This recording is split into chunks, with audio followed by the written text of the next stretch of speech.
And welcome back. This is the second video in a series of 3 videos about the persuasive essay.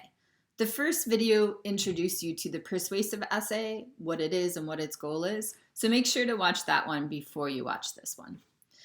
This video is going to focus solely on the thesis statement, which is arguably one of the most important parts of any essay because it tells the main idea of the essay.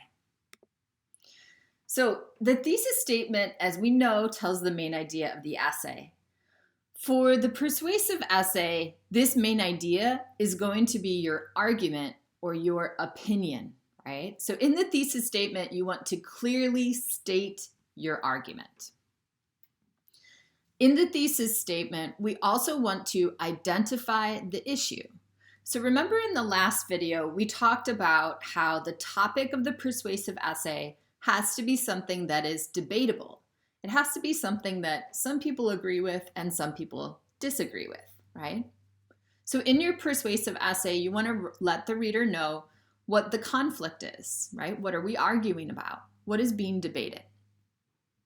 The second thing we want to do in the thesis statement is to clearly state your opinion, as we just said, right?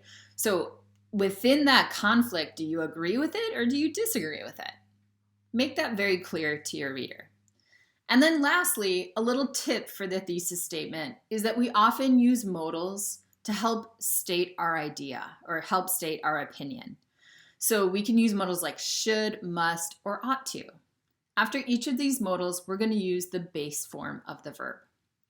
Here's a couple of examples, right? One thesis statement could be something like, students at Oakton Community College should be required to wear a uniform, right? Many of you are going to be like, no, right? And totally disagree with me. And that's okay because my job as a writer is to convince you why my opinion is correct. Another example could be something like, cities must improve public transportation if they want to reduce pollution, right? So here I'm using the modal must, which is a lot stronger than should, right? It's really showing that I feel very strongly about this opinion, okay? And again, my goal for the rest of the essay is to convince you that this is true. Okay, let's look at a couple of more examples and how we could both agree and disagree and use different thesis statements to reflect those opinions. So to start, take a look at this photo here and ask yourself, what's going on? What are these people doing in the photo? If you said that they are picking up trash from a natural area, then I think that's a really good guess. These people are actually college students and a teacher, right?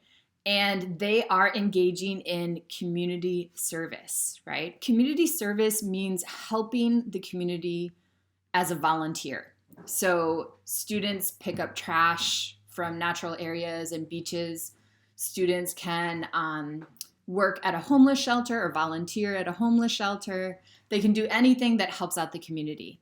And one hotly debated issue in many colleges is, should we require students to do community service in order to graduate, right? So let's say that you agree, yes, right?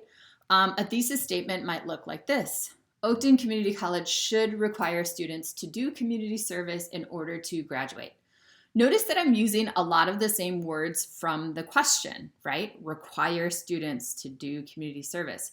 That's actually a good strategy, right? Because the writing prompt is usually a question, and you can answer those questions using the same words, and that way ensure that you are writing to that prompt, right? Also notice that I use the modal should followed by the base form of the verb. Now, how could we disagree, right? Let's say you disagree. You don't think that we should do community service or have to do it. How could you write a thesis statement to reflect that? Well, maybe just adding not, right? Oakton Community College should not require students to do community service in order to graduate. So you can see it's not difficult to write a agree or disagree thesis statement, just making sure that you have the main idea there. Here's a little bit of practice for you. You guys know that I'm a big basketball fan. I love basketball, right? And I know that one of the hotly debated issues in basketball is that many players, they go to college and they're playing basketball in college and they realize, hey, I'm good enough to go to the NBA. The NBA starts to recruit them and say, come play with us. And the players have to make a decision. Should I finish college first and then go? Or should I just go right now because I have this amazing opportunity, right? So a hotly debated issue is, should basketball players be allowed to play in the NBA before they have finished college, or should they be required to finish college first and get their education? So I'd like you to pause the video and make a thesis statement for your opinion, whether you agree or disagree, okay? So again, pause the video because I'm going to give you some example answers right now. Okay, that was really fast. Here are the example answers. Agree could be something like this. Basketball players ought to be allowed to play in the NBA even if they have not finished college. We could also switch ought to be with should be, right? Or if you feel very, very strongly, must be, we could say. If you disagree, your thesis statement might look like this. Basketball players should not be allowed to play in the NBA until they have finished college, okay? Or must not be allowed if we feel very strongly about it, okay? So I hope that gives you an idea of what is a thesis statement for a persuasive essay. What are the important things we need to include in that thesis statement? And then how can I actually make one on my own using a writing prompt, okay? Please stay tuned for our next video.